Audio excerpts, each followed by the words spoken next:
how's it going? I'm Zero. I'm DK. And I'm Rizzo, and today in Anime Reaction, we watched the 7th episode of Drifters.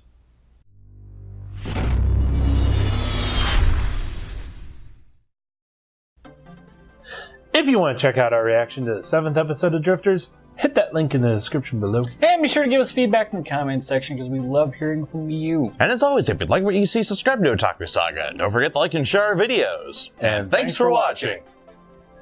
So in this episode of Drifters, it began where it left off. Right in the middle of the action. Yep. With the Army of Darkness coming in the way of our heroes. Yeah, it was actually less of the Army of Darkness than I thought it would be. But basically, our heroes get attacked by Joan of Arc and Gilles de Reyes. Yeah, Gilles de Reyes, I think. Anyway, yeah. I don't know French. Firebender and zombie tank. So sue me. Pretty much. But, yeah, epicness follows. yeah, that was a really epic battle. All of it. Yeah, that pretty much. That's most of the episode right there. Epic battles. I'm not going to sit here and describe the battle, but just the idea that Toyohisa had to use the wall to launch himself. I saw it coming.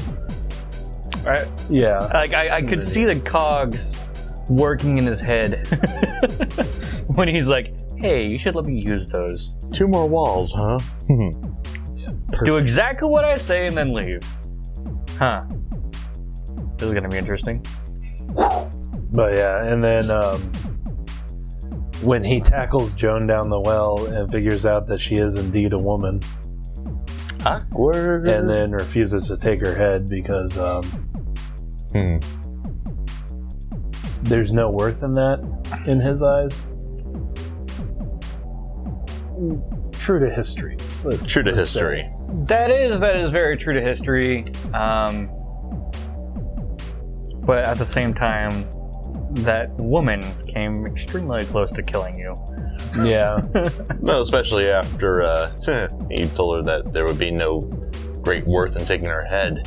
Definitely pressed the berserk button there. I'm a little bit surprised that he didn't. Yeah, that we're not getting the typical hero thing of, oh, even though you're a woman, I still respect you as a warrior because we fought well or whatever. You would typically get that with a hero character, but This is the case here. Yeah. This is very. Just remember, Toyohisa is not a hero. Yeah, this is very rooted in historical fact. For the most part, yeah. Yeah. Well, like their personalities, anyway. yes, They're all products of their times. Yeah. Which is wonderful. you can definitely see exactly what time period they're from. Or at least, they stick to their stories. Yeah. Actually, you should be getting kind of a similar attitude from pretty much all the Drifters, because even though they're all from different time periods, it wasn't until very recently that started to change. So I'd imagine, like, even if you were dealing with the pilot, from World War II, okay. it'd probably still be something similar. Yeah. Killing a female combatant would be beneath him. Yeah, it wouldn't be honorable, let's say. Yeah. So That's definitely something that only has recently showed up. pretty much. But on the in between, so I was actually really curious as who these characters were. I know Joan of Arc. Right. That's obviously. Just most people have heard that story. If you don't, and go read your history, because that's that should be something. Girl fights for France, girl gets betrayed, girl burns at the stake for heresy. Poor thing. Which is why it's so ironic that her power is fire. Exactly. And boy, did she take advantage. Yep. Well, if that were the case, don't you think Anastasia's power would be bullets?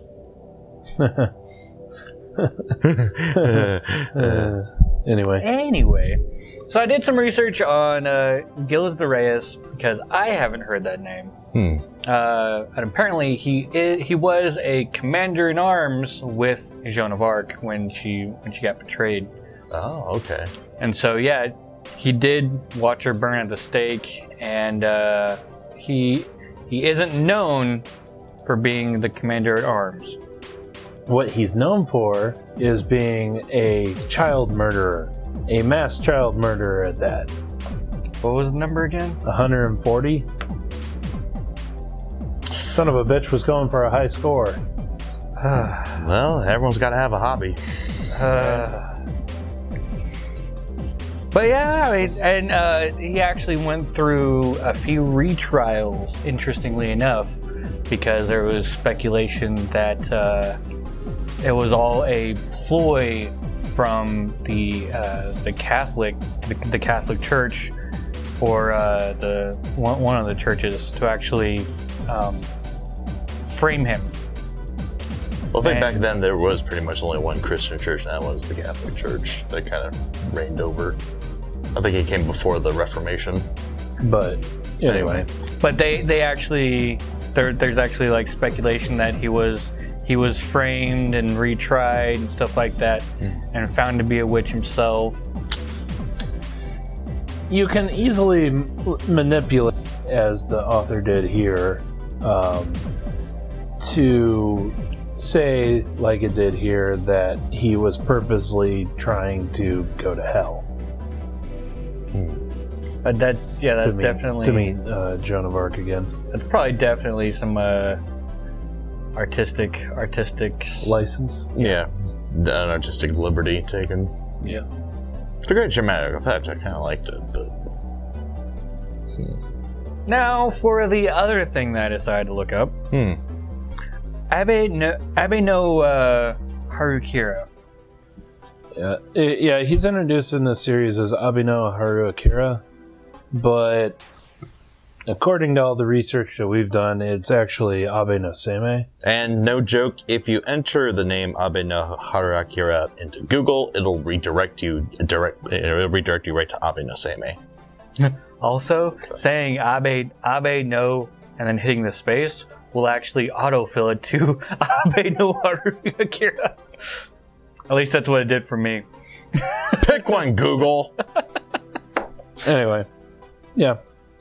So that's interesting. Abe no Seimei is very famous as an onmyoji, and It's pretty much Japan's equivalent to Merlin. yeah, so famous that he shows up in a crap load of fiction.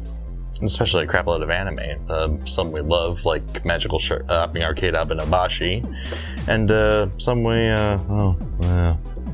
don't like as much. Let's put it that way. Damn mascots. Damn mascot. Yeah. Anyway, yeah. So yeah, that was pretty much oh man, that ending though. Oh shit. the whole fight between Yoichi and Gilles de Reyes was just epic. Yeah. Just Right. like, your arrows have no effect. Everything just tickled them. You know, when you're in like an MMO and you go to a really high leveled area and you try to shoot an enemy and it just says immune. Or it does like nothing. Zero. Yeah, it does like 2 damage. 2 damage and they have like 10,000 health. Yeah, that's exactly what just happened there. Now, what else just happened here is that one chance that you actually got spells or potions or something like that where you can just be like, stun! Okay, dink, dink, dink, dink, dink, dink, dink. Oh shit, he's not stunned anymore. Okay, freeze! Dink, dink, dink, dink, dink, dink, dink, dink. And fuck all's been done. Stun! And fuck all's been done. And then that one guy who's level 80 shows up with his Gatling gun. Yeah, so, Butch Cassidy, the Sundance Kid, CPO, Hannibal, and, Abe arrive in style. And immediately, the last magazine that they had for the Gatling gun. which pretty much turns our zombie tank into goo. Hamburger Hill. Hamburger Hill. He turned that battlefield into Hamburger Hill. Interestingly, this also happened in Helsing. A number of times. You're getting to see a pattern here. It's what Kotsu Hirano does. Massive amounts of gore. Total badass villains. Yeah, and you need something just over the top to finish them off. Epic orgasm. It was the dog familiar to Luke Valentine in Helsing. It's the Gatling gun to Gillistere in Drifters. And it's magnificent. Yeah. Gillistere ends up turning into salt. Basically transforming into his weight in salt when he dies. Which I'm assuming means something. Biblical reference, maybe? The story of Lot's wife.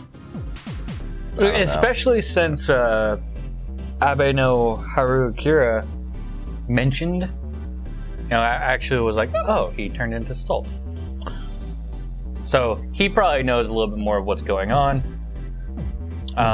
Salt was also used in Shinto divination rites, or just Shinto rites in general, as it was an extremely important resource. So it's significant to a shit ton of cultures for various reasons. So, well, yeah, I mean, it's pretty important stuff. It's one of the things that you need to live. So, how much do you want to bet that Nobunaga is going to take one look at that Gatling gun and be like, I'm going to redo your ammo? He might just knock Toyohisa's head off with the raging boner when he looks at it. Just, yeah. I think that's definitely going to be one of the things that he's going to work for. Trying to fill that ammo, because gunpowder bullets. Yay. Well, he still has the corpse hill with all the festering corpses for the saltpeter. Maybe they can help him make a better formula than black powder. That is true. And actually make gunpowder.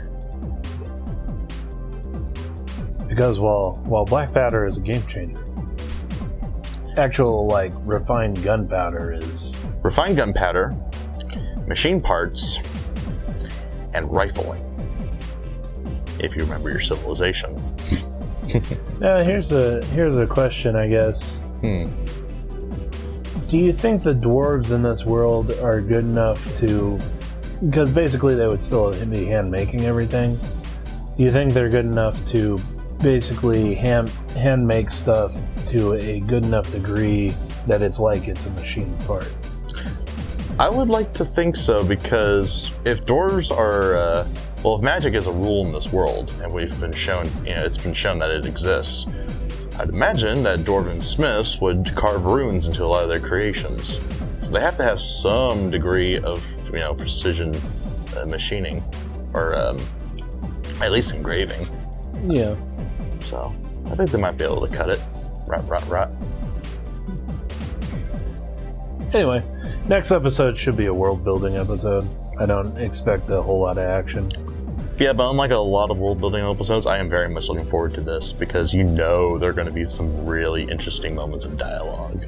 I think that's the really, really big thing about this anime. I don't care if it's slow or if it's fast. I'm looking forward to what happens next. It's still awesome. I want to know what Abe no Harukira knows. I'm thinking that's an alias at this point. Well, I still want to know what he knows. Yeah. And Nobunaga is going to pester him for it. I know it. I think all three of the main drifters would pester him for it, because in their times, he was already a famous figure, so... Again... That could be part of the reason why he's going by Abe no Harukira instead of Abe no Seimei. That's true, because he would know about their arrival. Well, there's that, but there were a lot of Abe knows. So, if he just passes himself off as one of the less famous ones. Oh, okay. Or a not famous one. Craig Christ. Right. So. Chad Vader. Anyway. So let us know what you thought of this anime, what you thought of our reaction in the comment section below. Yep, thumbs up if you like it, thumbs down if you don't. But that's gonna do it for this episode of Anime Reaction. As always, I'm DK. I'm Zero. And I'm Rizzo. See you next time. And go ahead and click on my face to go to our Otaku Saga Talks. The good, the bad, and the otaku. Wah, wah, wah. Click on my face to go to Otaku Saga Gaming, our gaming channel. And go ahead and click on the waifu to subscribe to Otaku Saga and check out our new and improved Patreon page.